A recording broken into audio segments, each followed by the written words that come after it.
Hello, Supercars in Seconds here. Today we got a beautiful car, a 2012 Ferrari California. Let's take a good look.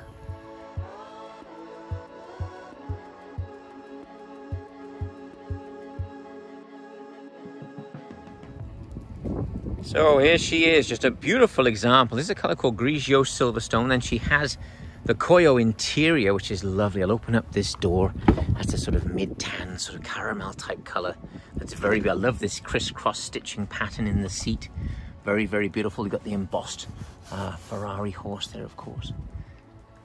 Really a pretty car inside. Not a heck of a lot going on, but just the right amount of buttons and displayed very beautiful. This sort of bridge across to the transmission and so on was always one of my favorite things. So behind that iconic badge, these beautiful intakes feeding this 4.3 litre naturally aspirated V8, mostly sourced from the Ferrari 430. A little bit more torque here. 454 horsepower, 357 pounds of torque, driving the rear wheels through a first from Ferrari is a 7-speed transmission. The other first, of course, is having an 8-cylinder in the front of the car. The big 12 cylinders are usually up front. I think there was a few 6s early on, but they've never had an 8 up front until this car. So we have these beautiful design 20-inch wheels. Again, a polished finish, probably to match the other stuff on the Heritage car. The silver calipers, very nice. A 15.4-inch Brembo rotor in there. 14.2 in the back, little Pininfarina, the designer sign, of course. 14.2 here. What was fun is they were nervous with the airflow that they might get some air trapped in here as the wheel is rotating and create a lot of lift. So they put some vents back in there. I don't know if you can see them. Some vents back in here which go through out past the exhausts. Now, a really iconic feature in the California are those vertically stacked exhausts.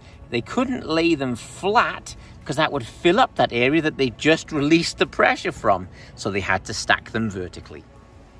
So a nice detail on the Heritage Edition here would be these alloy-colored vents from the engine bay. The mirror caps, the A-pillars are all like a chrome finish, so you can see my reflection in there.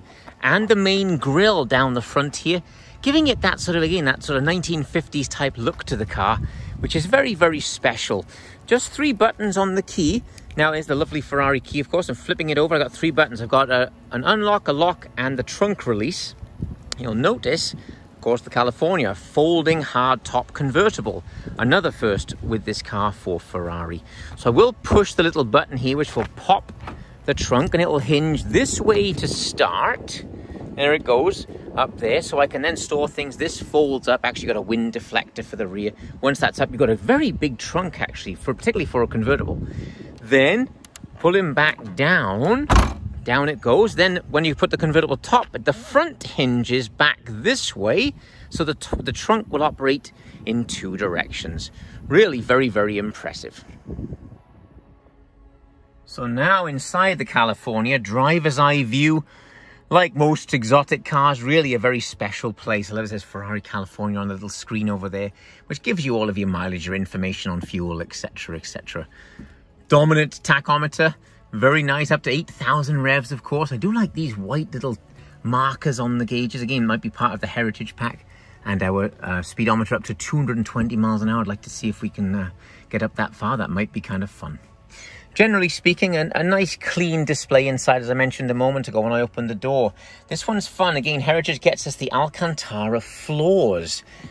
This one's been so looked after. It still has the plastic coating there on that footrest.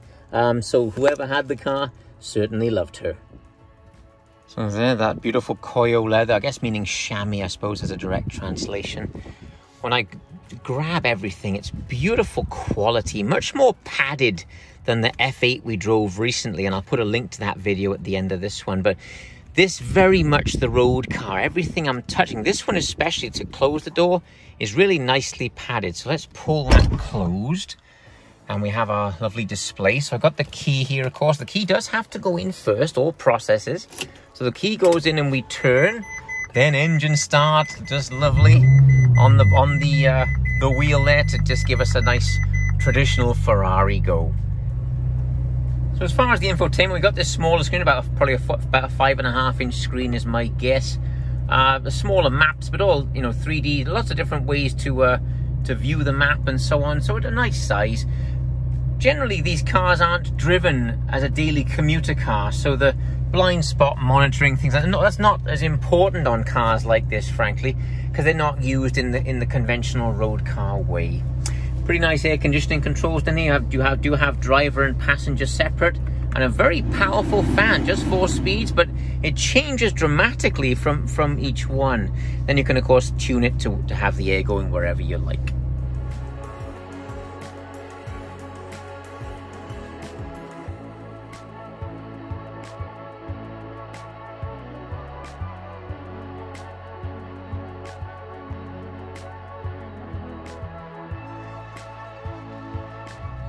Okay, so let's get going in this car. I'm excited to drive it. They've obviously come out with a turbo version since and so on, and that will be a great car also. But let's just hit this. Alright, so we're in second gear here. Boy, up around 5,000 or 6,000, it really pushes very hard. Through Batman's corner here. A little bit of movement around, but again, she is set more for road use than track. Double clutch transmission, dual clutch is amazing. 7 gears, another first for Ferrari. Let's hit the brakes really hard. Oh, that's good, it's good. The harder I pushed it, the more brake I got. So that might sound like a strange thing to say, the harder I pushed it, the more brake I got. But that's the nature of exotic cars. Generally, the pedal doesn't move that much to give you maximum braking, to save a bit of time and a bit of travel when you're decelerating into a corner on track. Again, they worked very hard to make this a road car, a very comfortable, spacious and roomy car that was great on the road. It really is a much more civilized car. I see why they sold so many of them. It is certainly, if there's such a thing as a daily use Ferrari, this is the one.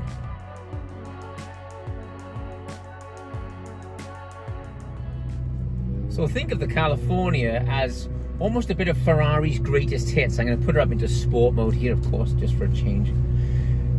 The name California goes back a long time, actually to the late 50s. You remember the movie Ferris Bueller's Day Off, of course. That was a kind of a strange use of that beautiful car, but it is kind of famous for that scene in that movie. I'll show the car now. But just magnificent lines, and the name California, of course, because the car, the 250 GT California, was aimed at the American market with a bit more comfort in mind, you know, longer roads and more cruising, etc. And this California is the same way. Good power from that V8. It is a base of the 430 Ferrari that came before it, but of course that more of a track-focused car. This is very much a road-focused car. So first use of direct injection for Ferrari. More importantly, the first use of an 8-cylinder engine in the front of the car. I think they'd had 6s and 12s before up front, but this was their first V8.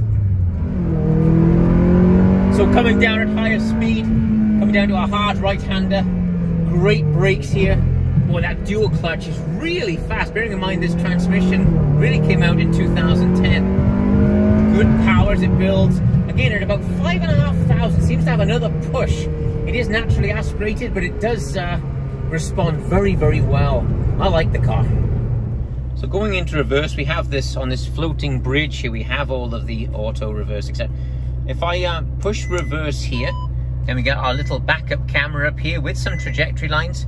I measure it's 9 feet, 6 feet, 3 feet. That's kind of clever to give you an idea. No trajectory on it, but a nice clear vision. So that's the 2012 Ferrari California. I've really enjoyed the car. Much softer and much more comfortable seats than the other Ferraris I've tried recently. Or the McLaren's the same way. The seats are set more for the track, I suppose, than this car was. Very much a Grand Tourer that you could really deadly seriously drive across the country in complete comfort. Thanks for subscribing to the channel if you don't mind. I want you to be a part of this. I'm going to put down here the Ferrari F8 Tributo that I did recently, and a subscription over here if you want to join the channel. I'd love to have you be a part of it. I'll see you again soon. Thank you.